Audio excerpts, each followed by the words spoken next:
Днес ще си говорим за тренирането на мозъка. Една интересна тема. Никой не ни учи на това. А мозъка е като тялото. Ако не го тренираме, залинява. Трябва цял живот да учим нови неща, да полагаме усилия и да се упражняваме, за да създаваме нови невронни връзки и да поддържаме старите, които са ни необходими.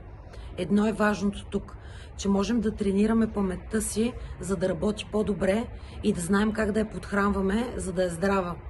Затова тук съм подбрала няколко предложения от невронаучни изследвания и съм добавила някои други полезни. Първо, внимание и наблюдение.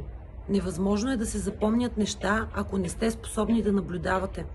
Наблюдението е ключово да се развива и в този смисъл едно от най-вредните неща за паметта е бърза смяна на информация, да нямате време да вникнете в нещо. Упражнявайте се да наблюдавате пространството и всичките детайли в него, за да тренирате вниманието си да вниква.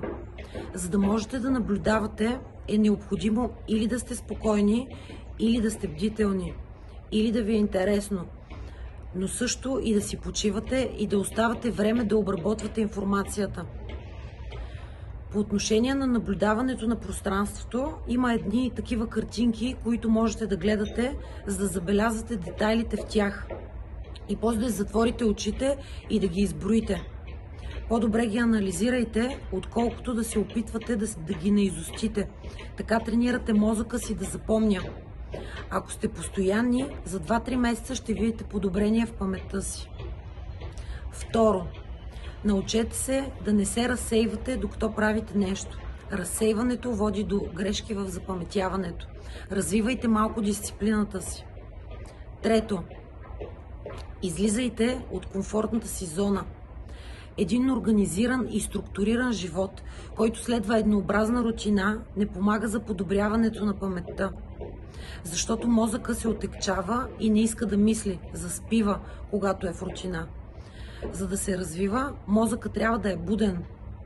Това е възможно, когато учите често нови неща и вниквате в тях. Когато излизате от зоната си на комфорт, където сте свикнали.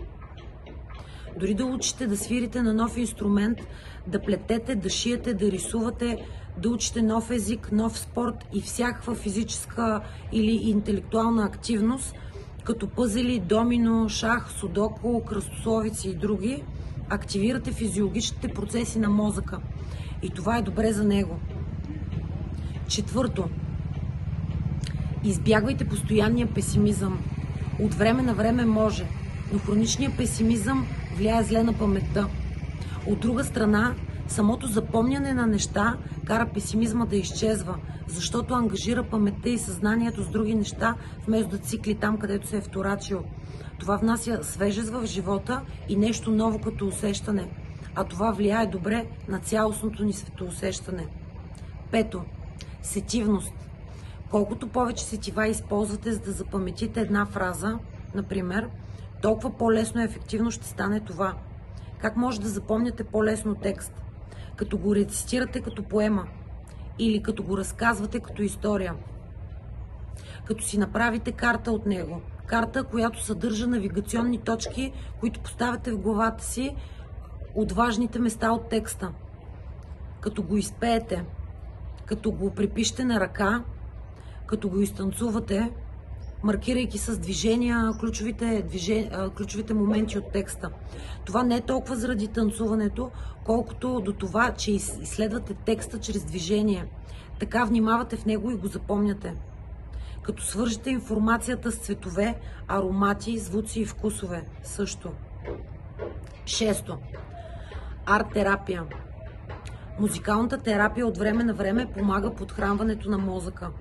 Всякакви други форми на арт-терапия много добре му влияят. Седмо. Правете асоциации. Асоциациите създават ярки картини в мозъка, които остават в него. Те са индивидуални, основават се на нашите лични спомени и предпочитания. Например, ако искате да запомните цифри, асоциирайте ги с това с какво ги свързвате в ежедневния си живот. С номера на майка ви, рождената дата на детето ви, късметлийското ви число и така нататък. Ако искате да запомните име, отделете няколко секунди, за да го свържете с нещо. Не запомняме имена, защото не им обръщаме достатъчно внимание. Припомнете си първа точка за вниманието и вникването. 8. Използвайте абревиатури. Ако трябва да извършите някои важни действия, не трябва да ги забравяте, направете си дума от първите им букви. Абревиатурата трябва да поставя заедно цялата важна информация от текста, който се опитвате да запомните.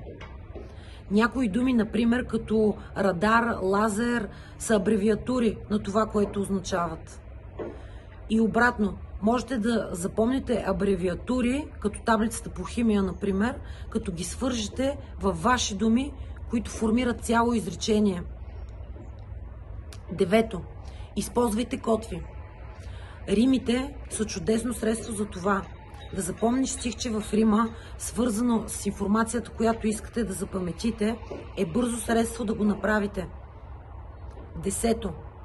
Казвайте нещата на глас, веднага щом ги чуете, за да ги запомните. Например, като се запознаете с Иван, кажете: Иван, приятно ми е да се запознаем, Иван. 11. Използвайте въображението си. Обрисувайте цялата картина в смислена история. Затова трябва да сте спокойни, за да можете да поставите в главата си важните неща и да се отпуснете това да се развие в история. Вечер преди да си легнете, превъртайте мислено случилото се през деня. Опитвайте се да възпроизвеждате детайли. Така подобрявате паметта си. 12. Начин на живот. Начина на живот влияе много върху паметта. Ако сте стресирани, не се храните добре, поемате токсини, тревожни сте, страх ви е хронично, това оказва влияние. Спортът подобрява паметта, кислорода, дихателните практики, добрата храна, вдъхновението, пътуването, да имаш цел, смеха, ученето, разходките, общността, хората, сред които можем да се отпуснем и да бъдем себе си, да следваме мечтите си. 13. Трениране на интелекта, да работи, да разбира неща, да мисли, да прави връзки, да задава въпроси, да е отворен. Много важно нещо. И 14. Една биоенергийна практика – мигането. Бързото мигане мести информацията бързо и ни измества от едно място, където сме заседнали, в следващото. Пробвайте, когато твърде много информация се блъска в главата ви, да мигате често, докато това става, и ще забележите как това започва бързо да и освобождава коридорите, за да се оттече и да можете да мислите ефективно. Някакси подрежда основната ви мисъл спрямо която се водят всички останали. В края на видеото ще ви прикача и 2 видеа за трениране на двете половини на мозъка, чрез помощта на различни движения с ръцете, едното, и другото е за трениране на мисълта и емоцията чрез движения с очите. Много интересни и новаторски подходи, които можете да пробвате и да тренирате паметта и мозъка си. Възможно е да се поддържа добра памет на всяка възраст. Знайте това, ако се грижим за себе си и за мозъка си. Човешкото тяло е удивителен механизъм, който може да се самовъзстановява и да се адаптира към околната среда така, че да ни запази здрави и цъфтящи. Стига да знаем как да му зададем тази команда. Аз съм Елена Шахънска, а това беше от мен за днес. Чао и до нови срещи!